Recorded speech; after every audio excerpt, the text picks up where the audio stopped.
Welcome to Sheela kitchen అండి. ఈరోజు ఈ నిమ్మకాయ అన్నంతో పులిహోర చేస్తున్నానండి. ఈ రెసిపీ మీతోటైతే షేర్ అయితే చేసుకుంటున్నాను. ఇప్పుడు నడిచేది నవరాత్రులు కదా, ఇలా చేసుకొని గుడికి తీసుకుపోయిన నైవేద్యంగా పెడతానికి దేవునికి చాలా బాగుంటుంది. ఇంట్లో పిల్లలు పెద్దలైనా ఇష్టంగా అయితే తింటారు. ఇలా చేసుకుంటే ఫస్ట్ కొద్దిగా నూనె పోసుకొని శనగలు అయితే వేసేసుకున్నాను. తర్వాత జీడిపప్పు అండి. పిల్లలు ఈ జీడిపప్పు శనగలు ఇష్టంగా అయితే తింటారు. పులిహోర రైస్లో ఇలా డీప్ ఫ్రై మంచిగా చేసుకొని పక్కకు అయితే తీసేసుకుంటున్నానండి. మొత్తం అయితే తీసేసుకుంటున్నాను. చూడండి, ఇలా అంతా తీసేసుకున్నాక పక్కకి తర్వాత దాంట్లోనే జీలకర్ర ఆవాలు వేసుకోవాలండి. దాంట్లో ఇంకా పప్పులు గిట్లా అన్నీ వేస్తారు కానీ నేను వేస్తలేను. 4-5 పచ్చిమిర్చిలు చీరి వేసుకోవాలా, చాలా బాగుంటుందండి. ఇలా ఇది కూడా రెడ్గా ఫ్రై అయితే చేసుకోవాలా. తర్వాత ఎండిన మిర్చి అది కూడా కలబెట్టుకుంటున్నానండి. కొద్దిగా డీప్ ఫ్రై అయిపోవాలి ఎండిన మిర్చి కూడా. కల్లేమాకు వేసుకోవాలా.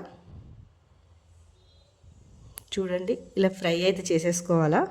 తర్వాత మనకు ఎంత కావాలో అంత పసుపు వేసుకొని రుచికి సరిపోయేంత సాల్ట్ వేసుకోవాలండి.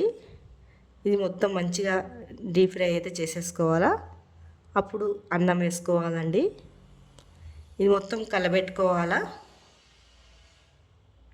కిందికి పైకి అంతా కలబెట్టేస్తున్నానండి. మొత్తం మసాలాలు ఈ అన్నంకి అయితే పట్టాలండి.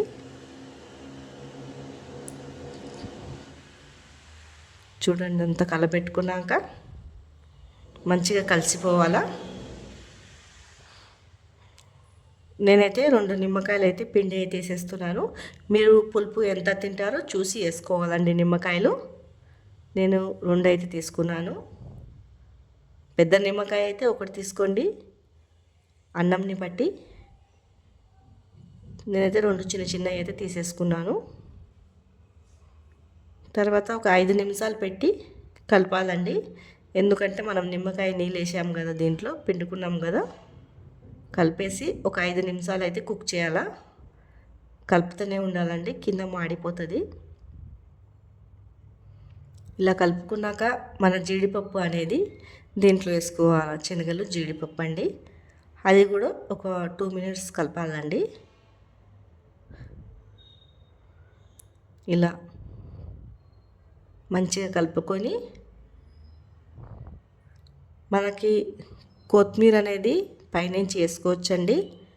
మీకు ఇష్టం ఉంటే వేసుకోవచ్చు, ఇష్టం లేకుంటే అయితే వద్దనుకోండి.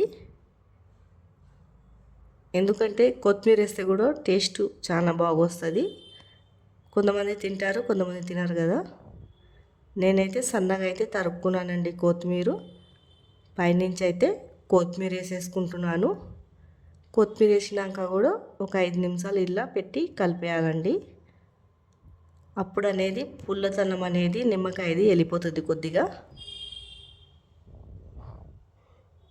ఎంతో టేస్టీ అయిన పులిహోర రైస్ రెడీ అయిపోయిందండి. మళ్ళీ ఒక మంచి రెసిపీతో మీ ముందుంటాను.